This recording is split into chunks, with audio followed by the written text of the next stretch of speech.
here's a bunch of people that Mateo threw on as potential trade considerations for one Marco Rossi. But let's just talk Marco Rossi, right? It's insane. You heard of that from Zach. Why do they want to get rid of this guy? We don't fucking know. We don't know. It is baffling at this point. Where do we even want to start? Let's go Red Wings. Have you had the Rossi chat already? Oh, that's because we threw up the Larkin piece. And he says, best I can do is 13th overall pick and Jonathan Berggren. Or Berggren. That's an interesting name. See, where do you stand on just what would be acceptable for you? Like, not saying what's a win in a trade or anything. Like, what is the minimum expectation for you to not want to like punch a hole in the wall when Rossi's traded? Yeah, I mean, so like, and this is what we've talked about before, like the mold of this trade for me, like with how many young players they have coming up, where they're at, where like they have, especially if you decide to move them, you're going to have a glaring hole down the middle of the fucking roster again. No. Like, I am not, unless it's like a top 10 pick, I'm not interested in like draft picks. You need someone that can come in next year, play, be a top 6 potential center, whatever it is. Maybe like a later draft pick. I mean, I feel like you're doing Rossi plus, and then you're like for a big name. So what is like the plus though, right? That is the biggest question, because every other like Minnesota based show, even the non-Minnesota ones, are like, yeah, the Wild have to try and like move him out for a top 6 center, like potentially a 1C. It's like, how do you do that? How do you do that without giving up like all of the depth you built? Which, you know, to the Larkin point, right? The reason that Larkin's even come up is twofold. One, him and Stevie Y, the stuff that they both said in the postseason press availability, like it can't be ignored. Do I think they'll figure it out? Probably, but then again, you look at the debacle with Heiserman and Marty St. Louis and how that unfolded. Who knows? But the other piece is like how good Larkin was for Team USA at 4 Nations, and Bill Guerin, weird, being the GM of that group and being like, God damn it, I'd love to have this guy here.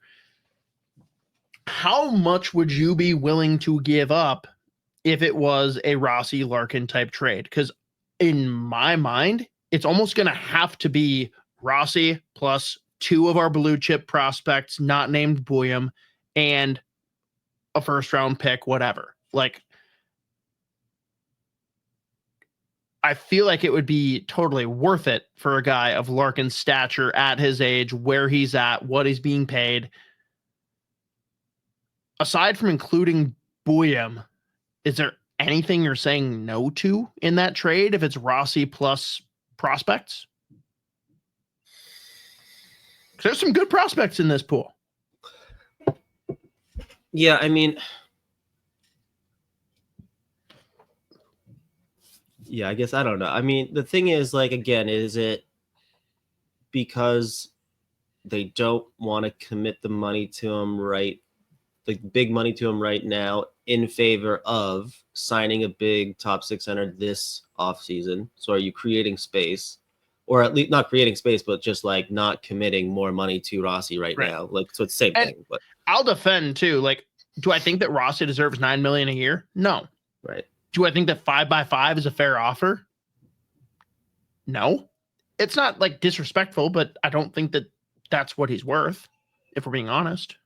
Right. To me again, I honestly at this point, I just watching him develop where he's at right now, his overall profile of a player, like I still just see like a good 2C is going to give you 65 points a year.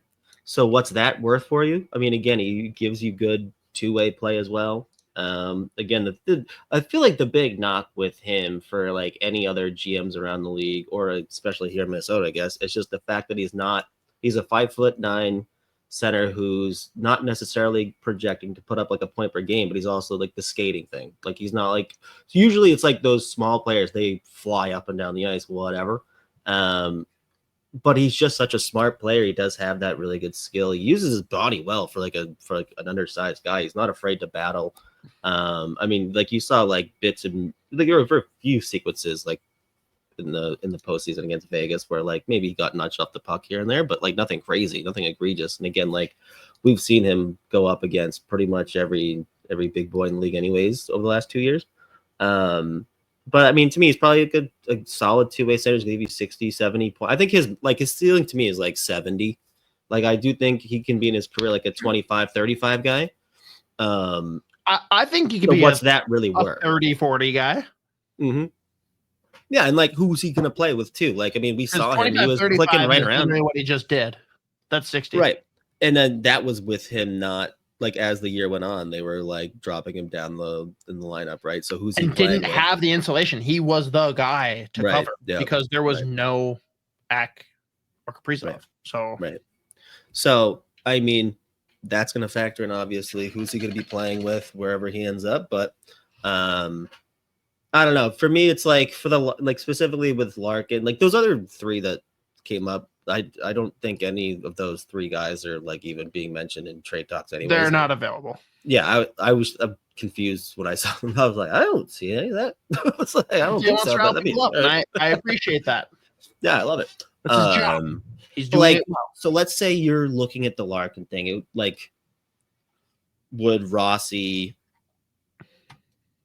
take your pick between Ogren or like a Ryder Ritchie and then a pick? I don't know. See, I think it would be both. I think it would be like a Rossi, Ogren, and, call it Ritchie, call it Height, call it whatever, plus a pick. I do that, if I'm being honest. Mm-hmm. Yeah, I have no hesitation giving up a guy that Bill Guerin's already moving. So, like, Rossi, me wanting Rossi to stay is not a factor in this evaluation because it's not happening. Zero chance. Like, Russo has made that abundantly clear. So him and two guys that, like, do I love the potential with Ogren and Height? 100%. Like, those are two of my favorite prospects. But they are not proven. They are not guarantees. Dylan Larkin is absolutely proven and is absolutely a guarantee. And he is literally in the prime of his career and will be the best center the Minnesota Wild have ever had. You give up whatever you have to short of Buyum in the prospect pool. Am I wrong?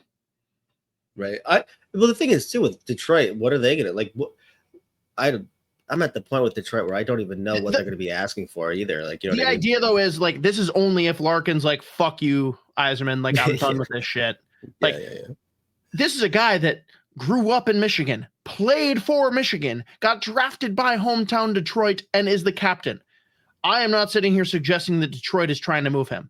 This is really just a D-Day scenario for our buddy LGRW who's in the chat. Like, dude, this is straight up not me saying like, oh, Detroit's trying to get rid of him or, oh, like the Wild are going after him. It's more just, hey, if things go south, come on. You're going to have no choice. Just like what happened with Marty St. Louis. Straight up. Yzerman fucked with him, found out that he wasn't going to take it, had to make a trade that he didn't win. That could happen here. Do I expect it? Probably not. But it's worth discussing because Larkin is a guy that I'm willing to, I don't know if overpay is the right word, but I'm willing to give up quite a bit of the prospect pool to make that happen if it became something that was available, right? Yeah, and I mean, with Larkin specifically too, like you've got him locked up. Like that's going to be a big time like package to get him over here anyways, especially with the cap going up. What's he making, like 8.5 9? Is he? He's like, he's making less than 9, right? He's short. I think he's like just short of 8. He's like high 7. Yeah, so that's gonna be expensive. Like, I mean, that's Agreed. So yeah, you're right. No, that's what I'm saying. That's what I'm saying. Whatever. Just not Buyum. He is the only prospect that I'm saying hard no to. The rest of the pool, like there's really good players there. Take whatever the fuck you want on top of Rossi. I'm interested. Okay, it is 8.7. I thought it was closer. Yeah, okay. It's 8.7. Shit. Sorry. Either way, with the cap going up, I mean, he's like, again, he's the center that if they were going to make a big move here involving Rossi, he's like prime target, obviously. You salivate. Right. Again, it's hard in my own head even to just come up with the roster just because I've been so invested in Marco Rossi for so long. And I'm like, I will only take McDavid. I'm trying not to fucking be that guy. And obviously that's not really how I think. It's just like, it just drives me crazy that we're here with this player, which is just crazy. It doesn't make any sense. But crazy. But yeah, I mean, the thing is too, like, you don't have your next year's first round pick is more valuable than this year. This year's would have been anyway. So, I mean, you're looking at like first Rossi, and then two of your prospects, two of your top prospects. So probably is what would have to be. And I mean, if like, let's go Red Wings, put it in, like, the best I can do is a 13th plus burger. That's a hard no. Like, it's just a hard no for me. A what? A hard no. Oh, no, right. 13th overall. That was more from their perspective of what they're willing to give up, which, like, I'm not even saying that they're wrong if it's straight up that for Rossi. Like, I love Berger too. Berger's a really good player too. It's just like, I don't think it would make any sense for Minnesota if you're giving up on And hey, he's a Rossi supporter, and it's more, dude, I don't know what the actual national perspective is on Rossi after being buried to the fourth line, because we know how good he is. I think most GMs will see that, but they're also going to see, like, all right, Garen, you're clearly not bringing this dude back. We're not going to fucking overpay for this guy, right? So I think we're at a weird spot. I think we're going to see how things play out the next couple of weeks. I got to imagine he's traded before the draft. Otherwise, I'm going to be pretty, like, perplexed about the whole situation. But how do we then, like, evaluate what is the goal? Like, is it just, hey, we're going to bring in Brock Nelson and we're set? Like, if that's the plan, fuck the plan. Because I just don't see a world. It's not even that I don't like Brock Nelson, because I actually think Brock Nelson's an awesome player, especially if it was a couple of years ago, right? He could fit very well to be almost like a 1A, 1B scenario with Eck. Like, they both play a very similar game. He's going to cost too much if he comes. It makes no fucking sense. I'm going to be very pissed if that happens. And then they're talking about Brock Besser, who, let's be real, he's pretty consistently putting up 25 goals a year. Rossi just fucking did that as a really young center prospect. You're going to go out and pay more for Brock Besser than you'd even consider giving Marco Rossi. That's what bothers me. Now, granted, he's a handsome motherfucker, so if that counts for anything, like, sure, he gets a little extra thrown in, but the whole discourse around this is just crazy to me. I can't believe what they're doing. And hey, people freaked the fuck out about the Kevin Fiala trade. We ended up winning that trade. So I will give Billy bandwidth. Let's see what you do. Cook, Billy. Show me what you can do with this player that you're trying to diminish his trade value. I'm just nervous that it's going to backfire, and Billy's got the hubris that he just doesn't fucking care. Right? So I pulled up, because Daily Faceoff has their top 50 2025 free agents, and they include the AFP, their analytics that they use for, like, contract projections, which has actually been, like, pretty fucking on the money. RFAs? No, this is like the UFA. So, like, let's say the plan is to move out Rossi, not take any, like, big time money back, but it is to, like, keep that space for, like, whatever they want to do with it. What they have projected for Brock Nelson, 3 by 7.1. Yeah. No. Right. Yeah. No. Yeah. Unequivocally, no. What's the say for Besser? 6 by 8.5. And then your counter offer to Rossi is 5 by 5. Fuck you. I like Brock Besser. I think he is a great hockey player. If you're going to give him anything in that territory and you're going to tell Rossi to fuck off because you won't take a 5 by 5, fuck you, Bill Guerin. Like, that's insane to me. What has Brock Besser proven beyond what Marco Rossi has. Besides, Marco Rossi hasn't played as many seasons. Like, he literally just had a Brock Besser season in his second full season. This was the prototypical Brock Besser season. Is it not? Am I crazy? No, I mean, I think he can be like a 25, 30. Yeah, he scored 25 and 25 and 75 games this year. But that's like a normal season for him. Right, yeah. I think he's like a 25, 30 goal guy every year, probably. If you pay him that money and you tell Rossi to fuck off, that is insane to me. Now, if Brock Besser takes a lesser deal to come into Minnesota because he wants to be here and likes with the direction of the team, different story, and I can accept it. If you give him north of 8 and you give him 6+ seasons, I'm out. That's fucking bullshit. Yeah. Like, tell me where I'm crazy on this. No, I know. I'm again like you and I are on the same page. Like you. No. I'm not coming at you. I'm just like speaking out loud into the void. Like, who is against me on this? Like, I don't get it. I don't get it at all. Guy at my work mentioned trading Rossi plus Trenyan and some picks / prospects for Shane Wright and Jared McCann. Thoughts? By the time Z's back, I promise you he will probably pee himself laughing at this, even though he's already peed. I do love the idea of going after Jared McCann.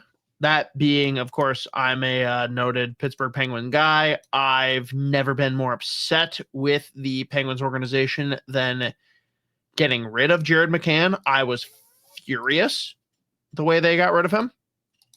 And I'm not convinced he's a center. I think he is still better as a wing. But god damn, can that guy play and can he score goals? Shane Wright's not going anywhere. They're not trading him. I don't care what you're adding in with Rossi and Trenyan as far as picks and prospects. They are not trading Wright, especially not paired with Jared McCann for anything the Wild would offer. Just want to be clear, Ben. Tell the guy at your work, no chance, period, this happens. Though it is funny, and I don't know if Z's listening right now while he's going to the bathroom, but Russo, when he came on with Joe and I for Fellowship of the Ring, which anyone that doesn't already, follow, subscribe on whatever your preferred podcast platform is. I mentioned maybe being cheeky, maybe they were showcasing Rossi and Trenyan with their chemistry to try and get you do have wired in headphones, so you didn't hear this. All right, so I mentioned with Russo when he came on with us last week that maybe, just maybe, Rossi and Trenyan were played together to showcase their chemistry so that you could package them in a trade. And Russo literally stopped and said, all right, I might be okay with a Rossi trade then. Just to showcase his disdain for poor Yakov Trenyan. But the question was from Ben B. Guy at my work mentioned trading Rossi plus Trenyan and some picks / prospects for Shane Wright and Jared McCann. Thoughts? I won't tell you what I replied already to Ben. You just tell me your thoughts. I sure. I mean, I don't know. Sure as in that's realistic, or sure as in you would take it? I mean, I feel like Seattle would be like, what else are you adding? It'd be like, yeah, picks and prospects aren't going to do it. Yeah. I do think that Jared McCann would be an interesting trade target, but I'm still convinced that he is not a center. I think he is way more functional as a wing in the NHL. Yeah. I love him dearly. Yeah, I think he can play center if he's not the one having to drive the line. Fair. Basically playing with Kaprizov is what that would mean. That could do it. Which would do it. Yeah.